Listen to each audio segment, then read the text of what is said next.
संगीतमय वातावरण में वाइब्रेशन से ओतप्रोत भीतर के स्नान में तुम उतरते चले जाना। लगातार भीतर की राह में प्रतीक्षारत रहना। हृदय से प्रार्थना उठे और प्रतीक्षा में तेरी चेतना बहे तो एक दिन परमात्मा जरूर उतरेंगे। जरूर वो परमात्मा तत्व तेरे भीतर तेरी जीवन ज्योत को जगाए चले जाएंगे।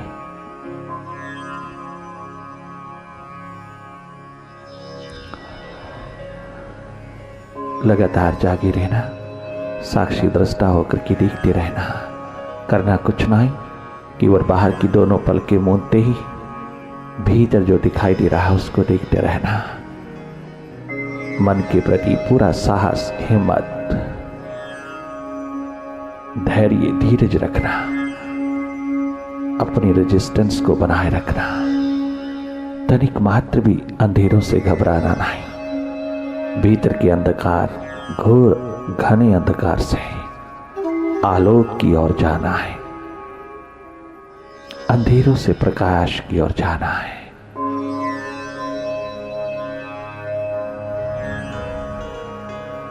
असत से सत्य की ओर जाना है। मरना धर्म से अमरता की ओर जाना है। तुम देखने की सक्षमता, देखने का पोटेंशियल, देखने की कैपेबिलिटी, देखने की संभावना को जन्म देना।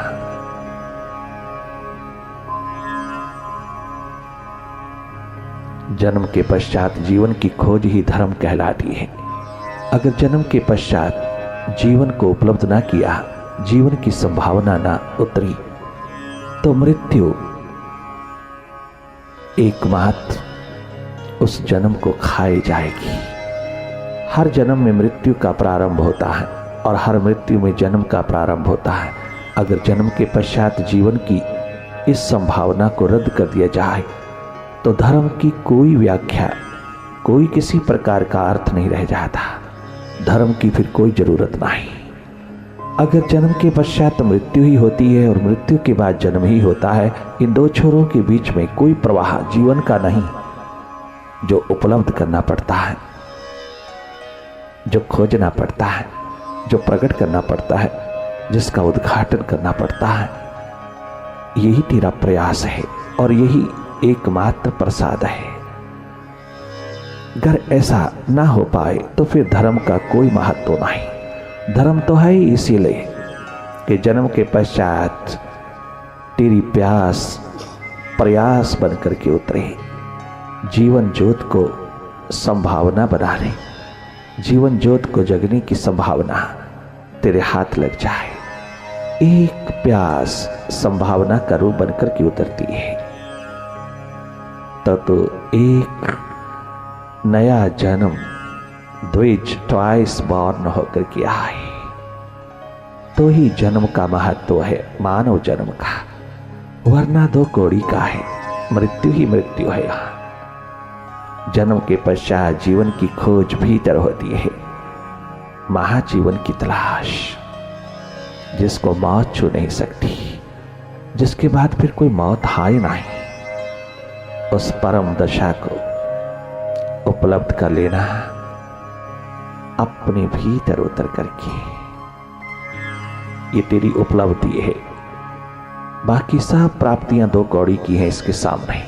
एकमात्र यही प्राप्ति है तेरी जीवन में कि संभावना का फूल खिल जाए, तेरी ज्योत जग जाए, जीवन उपलब्ध हो जाए। आत्म केंद्र तेरा तेरे हाथ लग जाए। अंधकार से आलोक की ओर तेरी यात्रा पूर्ण हो जाए।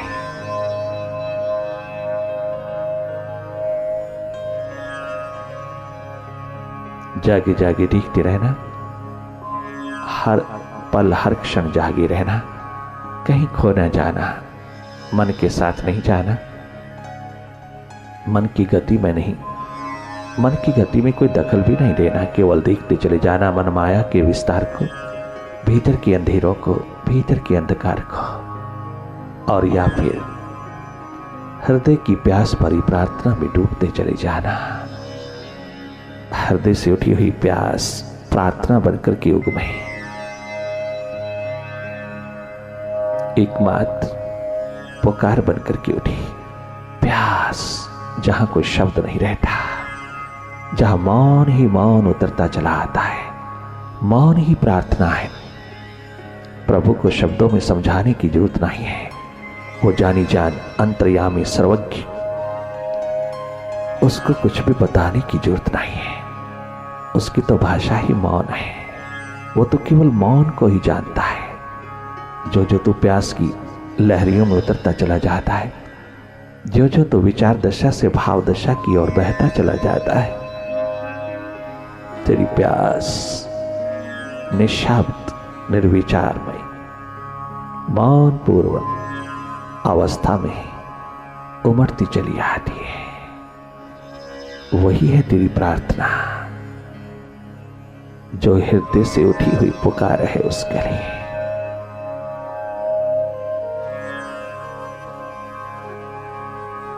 थोड़ी देर अपने आप के साथ, स्वयं के साथ रहना, तुम अपने स्वभाव में रहना, तुम जागे रहना, तुम भीतर की राह पर प्रतीक्षारत रहना, तुम एकमात्र इंतजार की घड़ियों में रहना, तुम उसकी प्रतीक्षा में, जहां आनंद ही आनंद है, प्राप्ति में नहीं प्रतीक्षा में है। प्यास एकमात्र प्रतीक्षा का,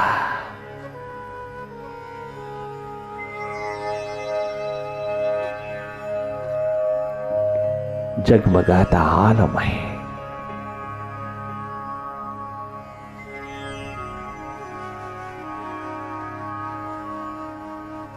तुम स्वयं सीधा सीधा समक्ष डायरेक्टली देखना,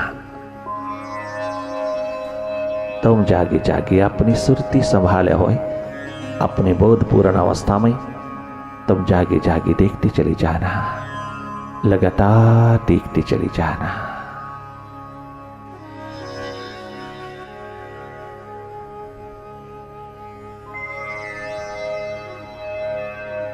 बाहर की दोनों पलकें मूंदते ही तुम्हारी सारी ऊर्जा भीतर के नेत्र की ओर बह उठती है। वो तृतीय नेत्र शिव नेत्र, तेरा अपना स्वरूप, तेरा अपना सूर्य महासूर्य, तेरा अपना जीवन एकमात्र जो छलक रहा है भीतर, जो देख रहा है, वही है तू। जो दिखाई देता है वो सब मन का खेल है, और जो देख रहा है, जिसको सब दिखाई दे रहा है, वही है तो शिव नेत्र, भीतर का नेत्र, वही तेरा अस्तित्व, तेरा स्वभाव है। उस और निरंतर रहना, तुम देखने वाली साक्षी, साक्षी दृष्टा,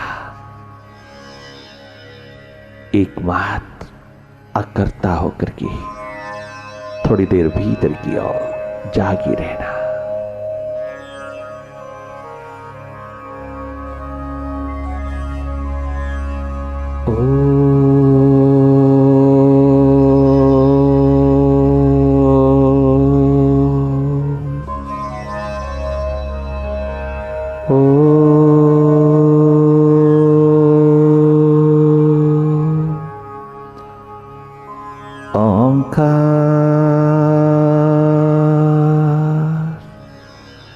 गुरुवे नमः।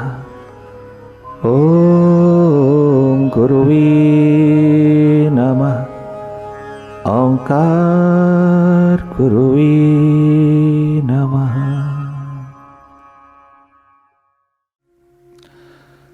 मुकद्दर आजमाने आ गया, तुझे अपना बनाने आ गया, तुझे अपना बनाने आ गया, तुझे अपना बनाने आ गया हूँ, तुझे अपना बनाने आ गया हूँ। मुकद्दर आज़मानी आ गया हूँ, मुकद्दर आज़मानी आ गया हूँ, तुझे अपना बनाने आ गया हूँ, तुझे अपना बनाने आ गया हूँ। मुझे तुम प्रेम का एक जाम पिला दो, मुझे मस्ती का बस एक जाम पिला दो, मैं सब कुछ भूल जाने आ गया हूँ, मैं सब कुछ भूल जाने आ गया हूँ, मैं सब कुछ भूल जाने आ गया हूँ, मैं सब कुछ भूल जाने आ गया हूँ। एक तेरा नाम कमाने आ गया हूँ, तेरे ध्यान में उतरने आ गया हूँ, मैं सुरती जगाने चला आ गया हूँ, तुझ में मैं खुद को मिटाने आ गया हूँ, मैं तुझको अपना बनाने आ गया हूँ। मुझे मस्ती का बस एक जाम पिला दे, मुझे मस्ती का बस एक जाम पिला दो, मैं सब कुछ भूल जाने आ गया हूँ, मैं सब कुछ भूल जाने आ गया हूँ।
शिष्य की तरह आया हुआ कोई प्यासा दीवाना किसी गुरु के द्वार पर यही गीत गाता है, यही गीत गुनगुनाता है। कोई शिष्य की तरह आया हुआ।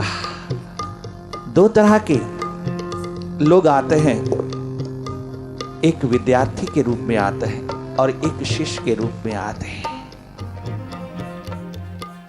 अगर विद्यार्थी के रूप में आओगे तो शिक्षक मिलेगा, अगर शिष्य के रूप में आओगे तो सद्गुरु मिलेगा। इस जगत में तुम जैसा बनकर के आओगे वैसा तुम्हें मिलेगा। विद्यार्थी आता है ज्ञान को खोजने, ज्ञान को बटोरने, अपनी बुद्धि की खुजली को बढ़ाने, अपनी बुद्धि की शार्पनेस को बढ़ाने विद्यार्थी ज्ञान बटोरता है और शिष्य ध्यान बटोरता है।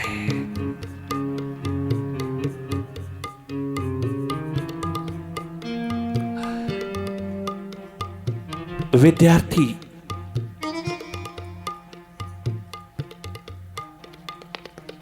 ज्ञान ही ज्ञान मांगता चला जाता है। विद्यार्थी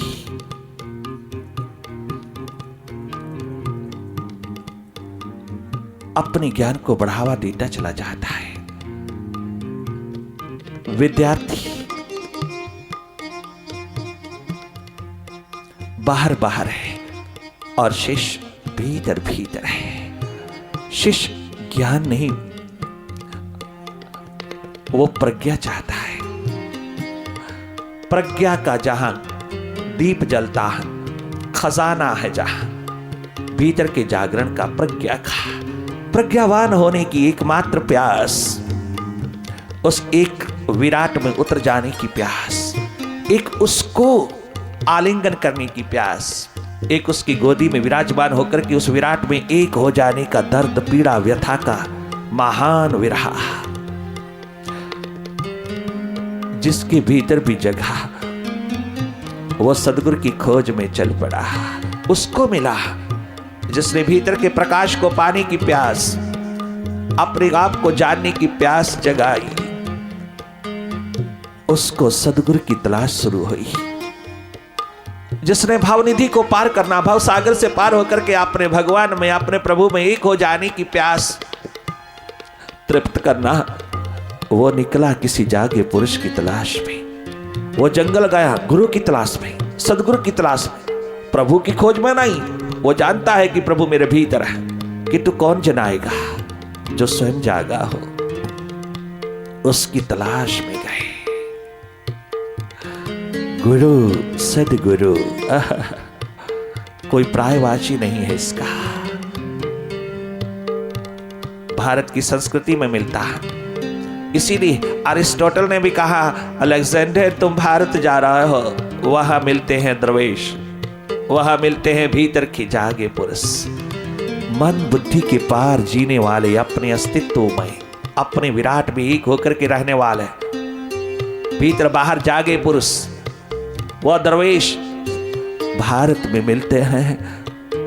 सिकंदर बस वो ले आना, वो एकमात्र स्पिरिचुअल मास्टर वहां मिलते हैं। अगर हाथ लग जाए तो लेते आना। वही मेरी एकमात्र अभिलाषा है, वही एकमात्र मेरी प्यास है। वो मिल जाए तो मैं भी बुद्धि के पार होकर के, मैं भी द्वंद्व के पार होकर के, डुअलिटीज के पार होकर के, नॉन ड्यूअलिज्म में, नॉन ड्युअलिटी में अपने व्यक्तित्व को जगमगा लो। इन श्वासों के रहते रहते मैं मन बुद्धि के पार अपने अस्तित्व में, अपने जागरण में, अपनी होश में, अपने बोध में जी लूं थोड़ी देर। ये सौभाग्य तू प्रदान करना मेरे शेष। मेरे डिसाइपल, मेरे प्यारे dear dear disciple Sikandar, Alexander, कोई जागा पुरुष ले आना। विद्यार्थी होगा तो शिक्षक मिलेगा, अगर कोई शिष्य होकर के, प्यासा होकर के आएगा तो उसको सदगुरु की तलाश, सदगुरु मिलेगा। गुरु जो भीतर के अंधेरों को छीन लेता है, गु अंधेरा रू, अंधेरों को दूर कर देने वाला, अंधेरों को छीन लेने वाला, अंधकार से आलोक की ओर ले जाने वाला, मृत्यु से अमृतस्य स्वरूप की ओर उतार देने वाला, बाहर से भीतर की ओर मोड़ देने वाला, अपने केंद्र पर उतार देने वाला। जहां मौत आकर के तुझे धक्का दे करके फेंकती है, उस केंद्र पर जीते जागते आचार्य, जागा पुरुष, जागा आचार्य, जागा गुरु, जागा फकीर, जागा संत, जागृत पुरुष तुझको जीवन के रहते रहते फेंकते चले जाते हैं उस केंद्र पर, उस सेंट्रल पॉइंट पर, जहां मौत ने एक दिन आकर के तुझको फेंक देना है और दो कौड़ी का होकर के छोड़ देना है। वो केंद्र तेरे हाथ थमा देते हैं तेरे जीते जागते। घर तो कभी शिष्य होकर के किसी सदगुरु के द्वार पर जाता है। सदगुरु की महान करनी यही है कि वो जीवन के रहते रहते तुझको मौत के पार ले जाता, जन्म मृत्यु के तमाम दौर से बाहर निकाल देता, मन बुद्धि के पार तुझको अपने अस्तित्व में जगमगा देता है। घर तो अपने को कुर्बान करके भी वो संपदा पाना चाहता है। कच्चू बाकी नहीं बचा, शीश काट करके भी रखना पड़े तो भी काटा, अर्थात अपने आप को चढ़ा दिया है एकमात्र सत्य की खोज, स्वयं स्वरूप की तलाश में। जिन दीवानों ने वहां वो कहलाती हैं शेष। शेष प्रज्ञा चाहता है, भीतर का ध्यान चाहता है, भीतर की एकमात्र चिन्मय धारा में, अपने एकमात्र जगमगाती ज्योत में स्थापित होना चाहता है। ये प्यास जन्मों जन्मों से जो उगमी है, जो उमंगे लेकर के उतरी है, सदगुरु के द्वार पर कई बार इतनी उमंग में उतर जाता है, इतनी उमंग में उतर जाता है, इतने आनंद में तू डूब जाता है कि चंचलता का रूप दिखाई देता है बाहर लोगों को। किंतु वो शिष्य कहता है तेरे द्वार पर आकर के ही चंचल हुआ हूं, मैं नहीं था। ये चंचलता तो तेरी प्रेजेंस, तेरी उपस्थिति की खुशी में आई है, वरना मेरे पास चंचलता कहां। मेरे पास तो कभी उदासी विदा हुई ही नहीं, मेरे पास तो उदासी ही उदासी थी। तेरी प्रेजेंस, तेरी उपस्थिति, तेरी एक झलक मिलते ही मेरा चित्त चंचल हो गया। मैं एकमात्र चंचल हुआ तेरी प्रेजेंस में, तेरी एब्सेंस में तो मैं कभी चंचल नहीं हुआ। इसलिए मेरी चंचलता को आप उच्छृंखलता न समझना गुरुवर। ये मेरे आनंद का, मेरी मस्ती का, मेरी खुशियों का एक बवंडर बनकर के बाहर आया है। धन्य धन्य है शेष। लोग कहते हैं आज इस धरती के ऊपर जागे पुरुष नहीं रहे, परंतु ये कभी हो नहीं सकता कि कभी ये धरती सत्पुरुषों से जागे पुरुषों से खाली रही हो। ये सौभाग्य है भारत भूमि का। यहां कभी कोई समय ऐसा नहीं आया कि सत्पुरुष सदगुरु जागे पुरुषों की कमी रही हो, जागे पुरुषों की एब्सेंस रही हो, गैर हाजिरी रही हो, अनुपस्थिति रही हो, या वो नहीं हुए। ऐसा नहीं है, कोई समय ऐसा नहीं है इस धरती के ऊपर जब जागृत पुरुष ना हो।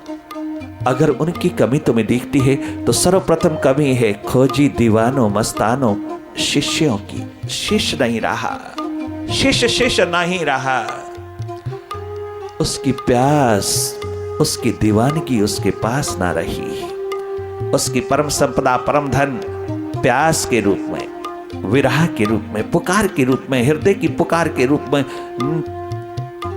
बहुत ढीली हो गई, बहुत गुम हो गई, दब गई, शिष्य नहीं रहा। वरना जहां जहां शिष्य हो सदगुरु प्रकट होता है। जहां जहां जब जब शिष्य ने अपनी आंख उठा करके आकाश से 2 आंसू बहा करके प्रार्थना किया कि ओम विराट मुझे अंधकार से आलोक की ओर ले चल, इतनी सी प्यास जिसने जगाया उसके द्वार पर सदगुरु पहुंचा। प्रभु ने उसकी मदद किया सदगुरु के रूप में, किसी को भेज करके उसको अंधेरों से आलोक की ओर ले जाने के लिए, अंधेरों से प्रकाश की ओर बहा ले जाने के लिए शिष्य ने अपना सदगुरु इन्वेंट किया। राजा जनक की प्यास ही अष्टावक्र को लेकर के आई। जनक की प्यास जब आकाश की तरह गूंज उठी अपने भीतर, तो स्वयं आकाश ही अष्टावक्र बनकर के आए, स्वयं सदगुरु द्वार पर चले आए। इतनी प्यास ने अंगड़ाई लिया भीतर कि कंठ में प्राणों को छोड़ना में, प्राणों को त्यागने तक लग गई। वो प्यास इतनी उभर आई कि संभाली नहीं जाती। प्राण निकल रहे हैं, पंख पखेरु उड़ रहे हैं उस प्यास में। तो सदगुरु धरती पर पहुंच गया, उसकी आंगन में पहुंच गया, उसके समक्ष आ गया। शेष प्यास, दीवानगी, दर्द, पीड़ा, व्यथा, विरह का आवा लेकर के कहीं भी खड़ा हो, वहीं वहीं वो आकाश, वो विराट सदगुरु का साकार रूप लेकर के पहुंचा। उसको दिशा देने, उसको अपने में समाहित करने, उसको क्षुद्र से विराट में उतार देने, उसकी प्यास को परमात्मा बना देने में माध्यम पहुंच गया।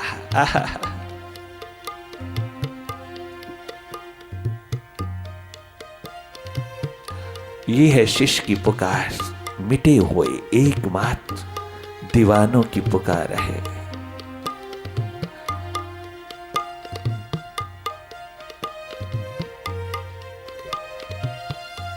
मुकद्दर आजमानी आ गया हो, मुकद्दर आजमानी आ गया हो, तुझे अपना बनाने आ गया हो, तुझे अपना बनाने आ गया हो।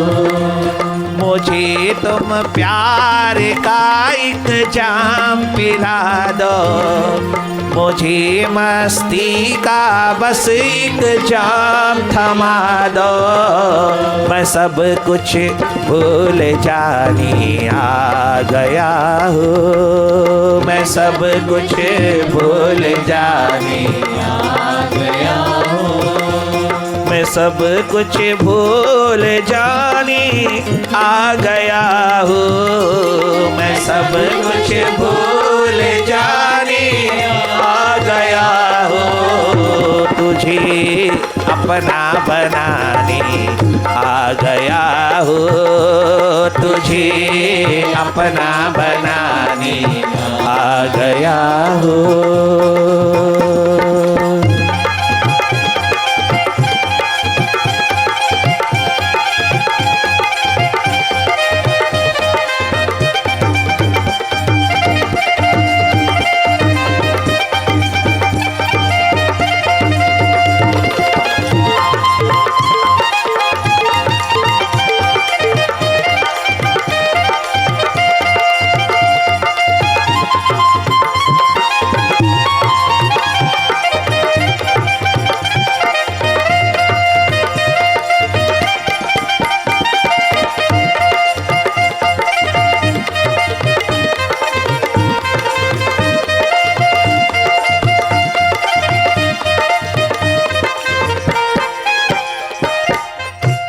मेरा मथुरा वृंदावन दर है तेरा, मेरा काबा और काशी दर है तेरा, मेरा आना वा जाना दर है तेरा, मैं तुझको अपना बनाने आ गया हूँ, मैं तेरी जय जयकार आ गया हूँ, मैं जय जयकार करनी आ गया हूँ, तेरी जय को बुलानी आ गया हूँ, मैं जय जयकार करनी आ गया हूँ, तेरी जय जय बुलानी आ गया हूँ, तुझे आबाद